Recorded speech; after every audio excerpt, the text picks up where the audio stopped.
it's funny because people like seem to love to reminisce about that, but it's more the fact like life was so boring. Yeah, exactly. There was so few things to do. That some old man reading a story from 40 years ago for the fifth time was a highlight of the week. That was it. Yeah. You had to catch it every week too, otherwise you miss a part, and that'd be it. And I was like, oh, these kids, they don't have any attention span. It's like, yeah, do you know how much awesome stuff there is now? Things are amazing. And it's all right there. The adult beverages are poured. The kids are asleep. Welcome to New Dad Gaming, a show about fatherhood, gaming, and new fathers figuring out their gaming lives. My name is Trevor, and I have a 6-year-old and a 4-year-old. And I'm Jeff. I have an 11-year-old and a 9-year-old. So it is a throwback. I was over the moon when you had mentioned what your kids had just gotten into. Yeah. And this isn't Fortnite. This Nope. isn't Minecraft. This isn't Bakugan or Makugan or any other arrangement of letters that results in you buying expensive toys. No, that's right. Yeah. You got your kids into Quake. Quake. Unbelievable. The original adrenaline fueled Mountain Dew sipping, pizza chomping, everybody on a local LAN. Yes. Multiplayer game. Your kids are actually playing it. How on earth did this come about? This is so cool. This kind of came out of the blue, even for me. I was like, when is this ever going to happen? But it was in Nintendo eShop, and it was like $5. I'm like, you know what? I'm on a nostalgia trip here. Let me spend the $5 and see what this Quake like remaster or relaunch is all about. So it was just a cheap kind of like, sure, why not? And I get into the thing, and my kids come around like, again, it's kind of like the PlayStation startup sound. Like they hear the beep and they just start coming through the room, and they're like, "Hey, what's going on, Dad? What are you playing?" And like it's just like this sixth sense of what's happening in the video game world. Sorry, hold on. So did you try to stealthily start it up yourself and not include your kids? And Well, then yeah, because I wanted. and their spider sense just started firing. Like, Yeah. wait, Dad's enjoying something without us. Exactly. They just like sluice through like the couch cushions. They're like, "Hey, what's going on?" Like, Pop up from behind the TV. yeah. Well, because I wasn't too sure. Like, it's Quake, right? So I'm like, let me just. Is my memory flawed? Like, I remember this being like overly brutal and like crazy stuff, and I was probably 11 or 12 when I was playing it. I can't remember, but I was like, "Oh, let me test it out first." But anyway, they come waltzing in, and I'm already halfway in, like just looking at options and starting up the campaign, and it's pretty tamed compared to like what they've been through. Like, It's pretty laughable. this is like, we're looking at a clip now of like what's supposed to be like the end devil boss, and it's pretty cartoony. I think anything in Fortnite is probably scarier than like this thing, right? Like the tube, like the void, the endless void. Yep.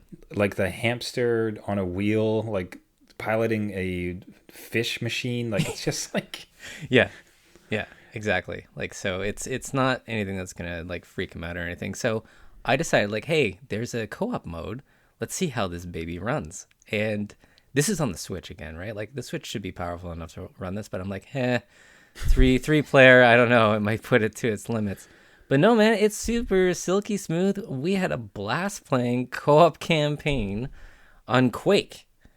And I have never been, it was just like a single tear, like just kind of went down my cheek. Just like, it's happening. This is like a new milestone. This is Quake, and my kids are playing it with me. I've been waiting for this moment for so long. Yeah. A real ass video game. That's right? It's like one of those ones that are just, this was my childhood for a while, until Quake 2 came out. But it was just one of those things where there's so much to do in this game that it's just a different mechanic than what they're used to.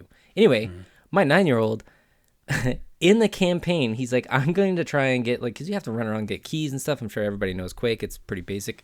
But he tries to, quote unquote, cheat the levels. Okay. Dude did his own rocket jump. I'm like, where have you done this? I posted a clip on our Twitter. They're practicing rocket jumps and did it and got the key, and the game didn't even register. Like, so I was so impressed. It was just one of those things like, where did you even see that? I hadn't even like shown them like what to do with it. But no, rocket jump, complete, like second try, no problem. I'm like, man, you're ready for the big time. Sign you up to the pro leagues. Let's do it. It must just be like, even at our prime playing video games, I don't think we were ever as good as our kids will be. No, never. Like there's just a sixth sense. Like I know that my slightly off topic, my 4-year-old has gotten more into Minecraft, like pulled in by his brother. Yeah. But he was showing me some of the recipes he was pulling off. It's like, dude, you're 4. Like I have trouble remembering how to build a chest.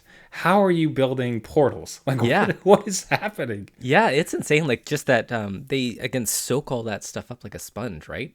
And just recall is insane, and just the dexterity, those little hands that are like born with a controller. Like we've kind of talked about it on the show, right? It's just slide the controller into their hands as soon as possible and see what they can do. Well, I would say with yours in particular. So fans don't remember that Jeff's kid had gotten deep into Minecraft, like almost competitive Minecraft. Yeah. And sorry, was that the 9-year-old or was that the other one? That was the 11-year-old. Oh, sorry. So I don't know if has the 9-year-old also.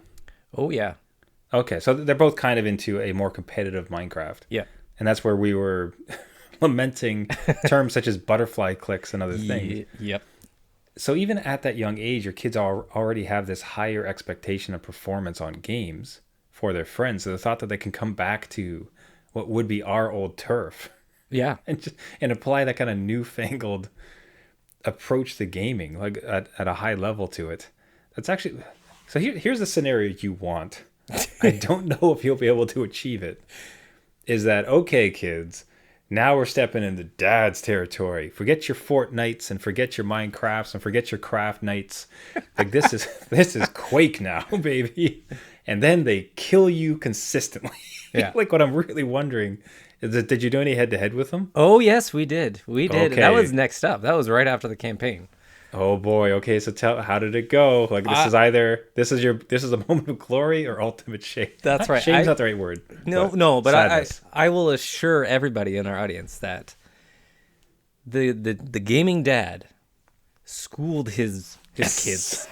Score one, yes. Schooled them like completely Gaming obliterated. Yes, like no mercy. I know that you guys have the skills. This is gonna happen. Let's do deathmatch. There's no team deathmatch or anything. It was just free for all. We put a couple bots in there.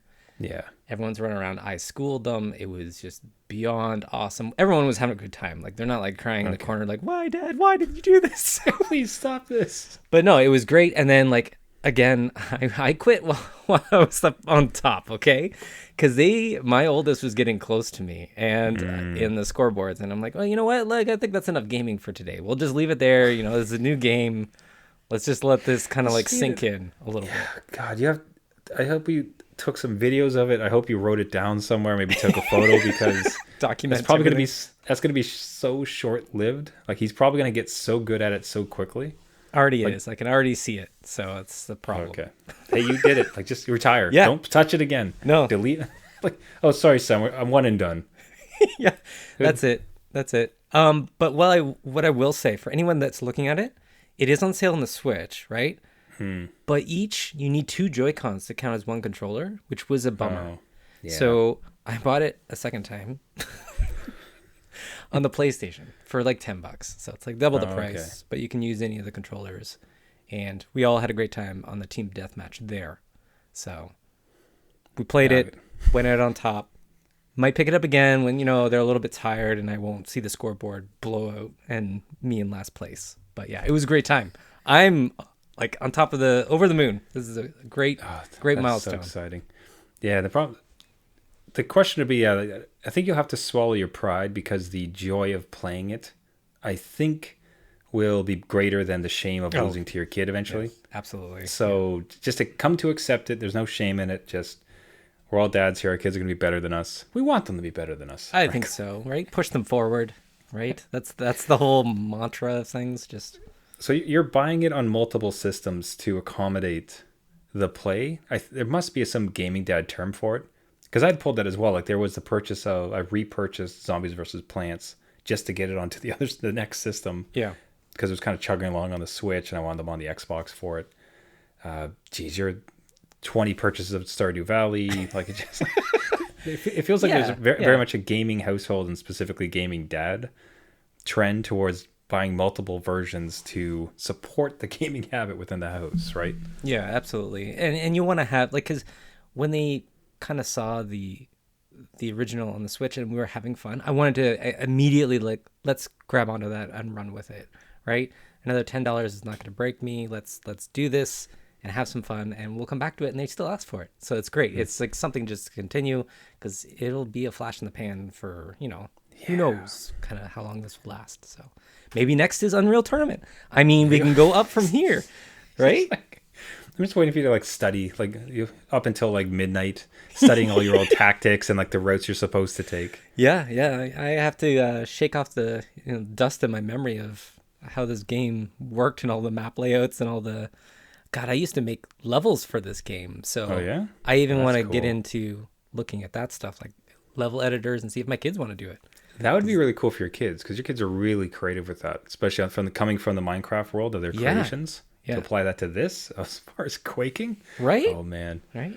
With all the textures stuff that you can do to it as well. Like it's a little bit more difficult than Minecraft, but something that they could, experiment with and get frustrated with and, figure out how to do a proper level. So we'll see. I'll update the show. keep us posted if this becomes a new Fortnite. That's right. Yeah, exactly. All the neighborhood kids will be all over it. Yeah, except for the soundtrack is a little bit different than the Fortnite soundtrack. It's just And you can just mute it. Just Yeah. put some like exactly. turn off the sound, put on some like Yeah. kid bop in the background. You'll be safe. Spotify Paw Patrol or something. I don't know. We'll see. Oh God, please don't. Find something safe. So, somewhat related in our household, it wasn't as old school as Quake, but similarly, there was a sale. Okay. My kids actually, unfortunately, so they had on the Switch, they had entirely beaten Lego Avengers 2 Oh wow. and gotten got every single character. Like he was driving at it, right? So he had everything on the map, so he could see every single place where there was a secret or there was a character. He got like every single character in the game. The file save corrupted. Oh no. Lost. Now, Oh, no. I can't say corrupted. I think they might have just deleted it. Okay. All right. Well, It's like I didn't try to open it, for instance, but it's gone. Is the all right. important part of it. So they were fairly bummed, but I was at the same time I was kind of telling them, I was like, you just get to keep playing. Like you love playing this game, go for it. And they got over it quickly. But then Lego Avengers, the original, just number one, showed up on Xbox for like $4. Okay. Same type of thing. It's like, okay, you guys love this one, and I prefer to be on the Xbox anyways, because the Switch had a real hard time with that game. Yeah. Yeah. It was way too big for its britches. So I was like, all right, you can play on the better system, it'll look better. And my thinking was, okay, this will be the original, so it's going to be a little bit simpler, a little bit flatter, a little less grandiose. Yeah. And I nailed that on the head. The first version of it is so much better condensed, and better is the right word. Okay. Because it's kind of like they took the same from the first game. They took the same amount of interesting, well-designed content, and then just tripled the space in which it lived upon. Oh, okay.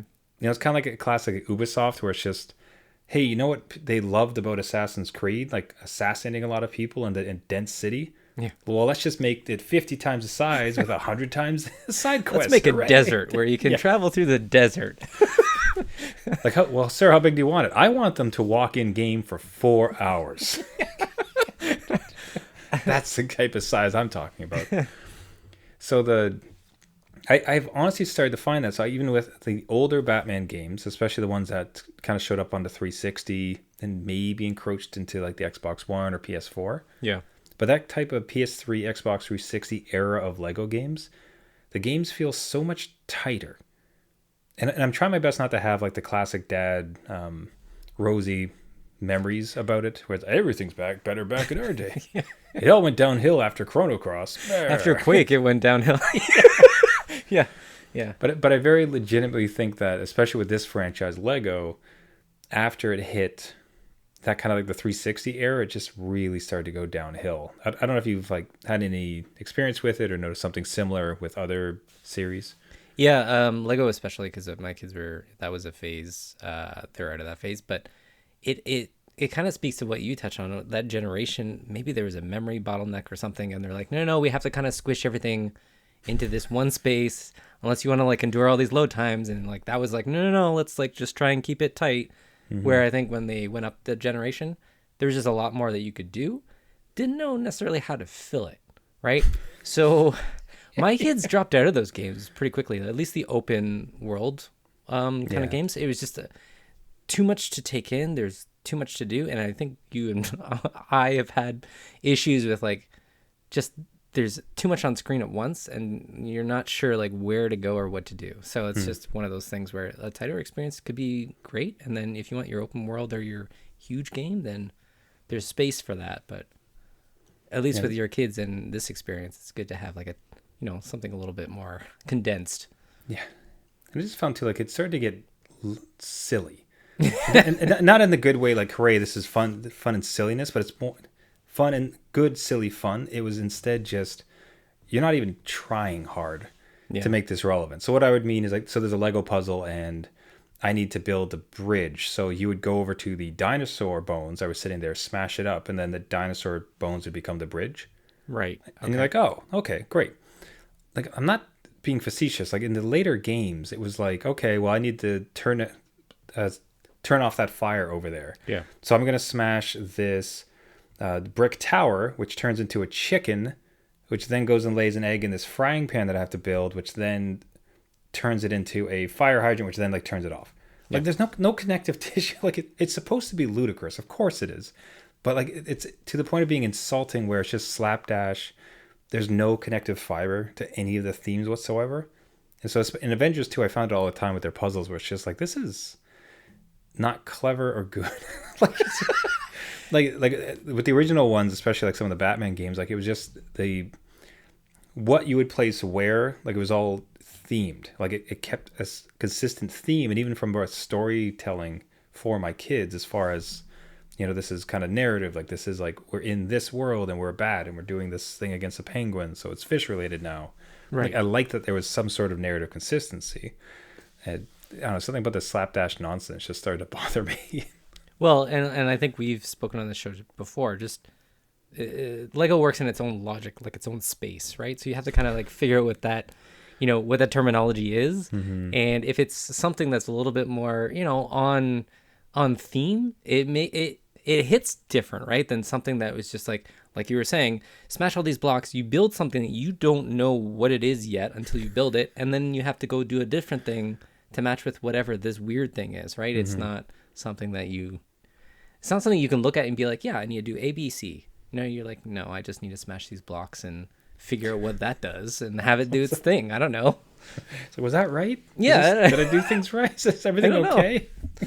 I always found them so confusing, so I'm surprised kids get around it, but they seem to have, less of a problem. Call it the SpongeBobbing of gaming logic. Oh, now the SpongeBob tends to be a popular birthday theme, and the fact that you are speaking with me tonight means that you survived your children's birthday party. So a couple of weeks ago, Jeff took the brave approach of holding a birthday party for his son. How did you survive that? How did it work? Yeah, I wouldn't recommend it. I'm just saying. The first tip is don't. Yeah, exactly. Do not. It's kind of hard coming out of, again, it's been a pandemic, still is a pandemic for a couple of years. This is like one time where we said, hey, we're going to give our 8 turning 9-year-old a birthday. They've missed out since they were 6. So why don't we invite some friends over to the house? The cleaning, the planning, the last minute phone calls saying they tested positive. Oh no! Just having kids in the house is totally different than, because you yourself have isolated yourself from other people mostly, right? And to have all these other kids run around and just tear up, and just dealing with other people's kids. I'm not saying that I don't like other people's kids. It's just, it's different and it's a lot of energy, and it drained myself and my wife, and it was a lot. But part of last episode, or at least what we talked about, is like, what game can we get them to play? Because they're going to watch a movie, and then maybe there's times for games with pizza and cake. Of course. So we did Boomerang Foo. Thought it would be kind of like a cool, like, hey, these fruity characters, you throw a boomerang, everyone can have fun. Nope. it is. Everybody was super competitive. Super competitive, like half crying, like, why is he hitting me? Why is she doing this? Like, and it was just like, no, okay, let's not play this game. Wow. But I had to have, like, word of warning, if you stop a game, you need to have a backup, which I did not have immediately, because once they saw the menu, they're like, I want to play Animal Crossing. And I'm like, well, we can't, because it's like a one-player game. Like, who's going to watch somebody go around an island at, like, a molasses pace, right? It's a party, kid. You want to watch them harvest walnuts? Like, exactly, what? like really slowly too. It's not even like a quick game. It's like every dialogue box, it takes forever. Like, no, we can't do that. So we had to find something. We ended up on, I think, Ultimate Chicken Horse just for a little bit, and just because it was a quick game to get into that was multiplayer. But even that was like, you're not building level correctly. You're not letting me win, and then everybody wanted, my 9-year-old to win because he's the birthday kid, so like, let's celebrate him. But nope, he was ruthless to everyone and wouldn't tell them how to play. I'm like, okay, I know this is just like ruthless. Like, it's, he wanted to see, win against everybody and just kind of show them, that they could win at this stuff. So anyway, it was not a good experience, Trevor. I wouldn't recommend it. Don't go into your house. Or at very least, like, so for the sake of the kid, you as the dads, if you could avoid it, great. Yeah. Don't do it. Yeah. But because we are good dads, if the kid really wants it, we're going to do it. And I think one of the interesting takeaways there is, man, pre-planning, like the entire suite of games. Like, here's the lineup of games we have available for you to, like, and I could even picture like going full, just nuts, and like cleaning out the Switch, like deleting games. Yeah, you don't want it's a good idea. Yes, it's like, here are the 4 that this party's able to play. Yeah, and so help me if you start to yell. Exactly. Hide the cartridges. Like, if you bought physical games, hide those and just have the menu screen. That's it. Joy-Cons all charged up, ready to go. They have the little shoulder buttons on them already, because kids are trying to find those because they weren't comfortable without them. So just have all that lined up and just go for it. Like, again, I was like, maybe we should have played Mario Party. No, that would have been a mistake too. Anything that's like semi-competitive, it was just not hitting right at all. Man, and then his brother came down. So then you got an 11-year-old amongst all these 8, 9-year-olds. And trying to like ring everybody in, right? At least that was, somewhat helpful, but it's still like, then he wanted to play. I'm like, you can't play when we have guests. Right now, like, please. Let's rotate out. Anyway, it was just a lot, and I would, that's why I look at, like, maybe we should have just spent the money and gone to laser place or trampoline place or something. Just get it done. It's off-site. Yeah. We don't have to worry. I think that's the way to do it. We'll see how it goes with my kids. So my son's birthday is coming up at the end of May, so kind of like a month and a half from now. Start deleting those games. I think we are leaning towards the trampoline park. Okay, just to like have it contained, have them stomp around. We'll kind of see where it gets. We're starting at the pieces, and it's certainly good to learn from your missteps. At least it did something, that I'm just relaying that knowledge to you, where you can be like, all right, change course, please. Yeah. Charge your controllers, delete the unwanted games, update the wanted games. Yes. And just be ready. Yeah. And bolt down the furniture and just be ready for pandemonium. I did move my PlayStation 5 too, because I'm like, thank God. I don't want them touching Jeff, thank it. God. I don't I can't get a replacement. Like, I'm just gonna move it. So I moved that, and they're like, hey, you have a Switch? I'm like, that's it. That's all we have. That's the only thing I have. This Switch. That's it. This SNES Mini. Yes, that was in the drawer. I could have like got that out, and you can play some Street Fighter or something, and that will be Super Mario World. Exactly. Super chill. Yeah. Now, one of the things you could have done if it was a little bit warmer was kick him out of the house. Oh yes. And I'll say that I'm in a weird spot because I think this is hitting me particularly hard this year, because in previous years we had the fortune of going down to Colombia, where my wife is from, for the winters. So we were doing 6 months and 6 months. This represents the second winter in a row, maybe third, that we've been here. Yeah, because of the pandemic. So this is the third winter in a row we've been here.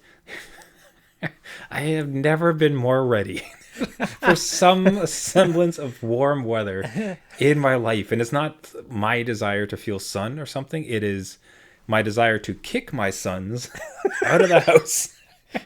Because Fly.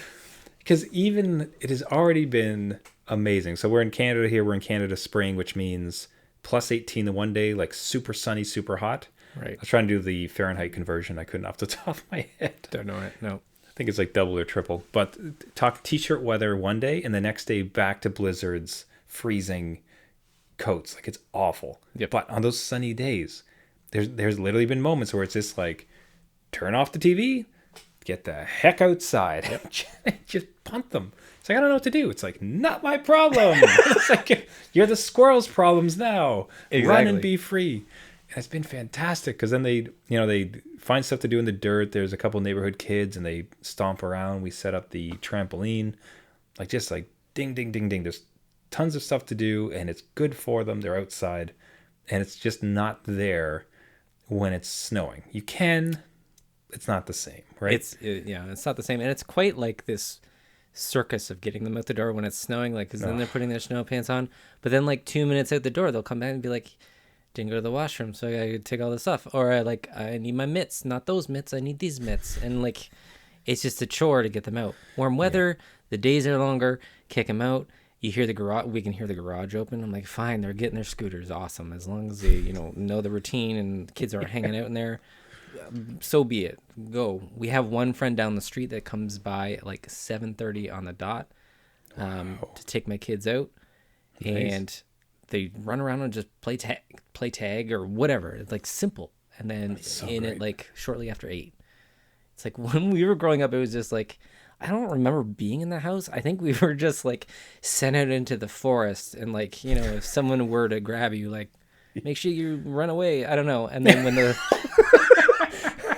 give a kick, just scream loudly or something, bite their ear. And then the streetlights would come on, and that's when you were coming home. That's inside, and you'd quickly eat supper, and then it would be shower and bed. That would be it. Mm-hmm. This is a little bit more pre-planned. Go. I think we can get back to that though. It's one of the this is super tangent. I think I adore this story. So permit me a minute. I helped my wife. In my day, is that what this is going to be? Okay. Kind of. So I wrote an essay, and it was about let your kids be bored. So it was a general, it was a call to action that look, you do not have to keep your kid entirely entertained all the time. You do not have to give them 1,000 educational tasks and games and other nonsense like that. Oh, I'm going to build them slime putty. That's interesting. That's an hour worth of work for 20 minutes worth of play and 4 hours worth of cleanup. That's not a good use of parents' time. Mm-hmm. Well, that's not the right way to put it, but it's just effort in, effort out. I don't have anything to do. Great. Figure it out. I think our parents and anybody listening to the show, your parents would let you be bored. I'm bored. Well, figure it out. Go do something. Right? And I think there's a new impetus with parents where it's no, you have to you have to help them master their intelligence, and you need to coddle their minds, and you need to bring them up and spark their creativity. There's a certain pressure for parents now to constantly be engaging their kids, seemingly, to try to give them the best chance of life and expand themselves, right? Yeah. So that was kind of the thesis of this essay, where I'm writing all about it. Let your kids be bored. You don't have to provide for them all the entire time. Kick them outside. Let boredom spark their creativity and a bit of roughhousing. Now, the reason I wrote this is because my wife is bad at writing essays, and for her French class, she needed to write a French essay. Oh no. Okay. So the creative, it's I'm not good at writing essays. I can't think creatively. Just write me an essay and I'll convert it into French. Right. The next day, teacher's hey, I got this one essay and it's really well done. Carolina, my wife's Carolina, could you come up and explain to the class? Oh no. the thesis behind this essay? I found it so profound. One of the parents in the class said, I found this so useful. It was really good. And in fact, I employed it the next day and I told my kid, no, you be bored. So out of this thesis around out of hey, can you write me a quick essay because I'm not Yeah. going to the creative part. Let me just do the translation. I kind of screwed her because I did such a good job. You didn't let her be bored and just do. My own fault. But for me, like I find my what sparked that is what you said with our parents, where it'd be you left the house at like 7 and 8 in the morning, you came back for supper, and then you went to bed. And it was just parents that said, like, get out, explore, rough house, don't cause trouble, or not trouble that I need to hear about. I'll feed you and then I'll put you to bed. And that mode gets enabled again once it gets warm. Right. So here you and I are, and I think every parent north of a certain degree of latitude that's just saying, please get warm so I can kick my kids out of the house. Yeah. Yeah. And I totally agree with just like go out and be bored for a few hours and, you know, let be with your friends, figure out some crazy game and do it. The only thing that when I grew up and we were out there for all days is because like my parents weren't engaged with what I did, right? So I think we like have this sense like, oh no, like I want to be there with my kid, right? But there is time for like let them breathe a little bit, let yourself breathe. You go do your own thing and recharge because a lot of parents don't recharge their batteries, and I find that like it every day it just stacks against you, and then you get frustrated, and then there's like a blowout or something like it all builds to something, right? So.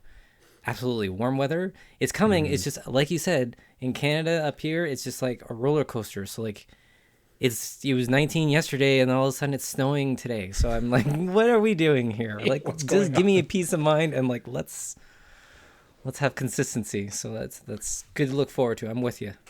Right. All right. And on that positive note, on that sunny disposition, yes. we will let's wrap it up there for the week. Everybody, thank you so much for listening. This has been New Dad Gaming.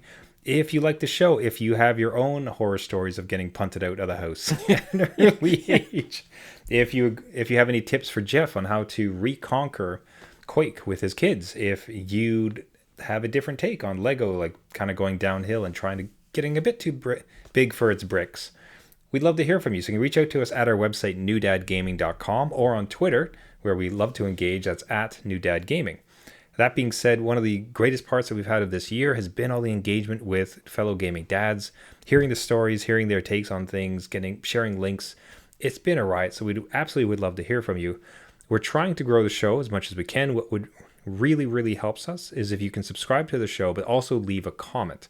That really boosts the signal to other gaming dads and helps us get out there so we can all reminisce and complain about terrible Lego games and kids needing constant coddling. That's right. That being said, everybody, thank you so much for listening. This has been New Dad Gaming. My name is Trevor, and I have a 6-year-old and a 4-year-old. And I'm Jeff. I'll be on Quake with my 11-year-old and 9-year-old. Gotta get those clicks up, buddy. That's right. I better be practicing. Remember, just because you became a dad Does not mean it's game over.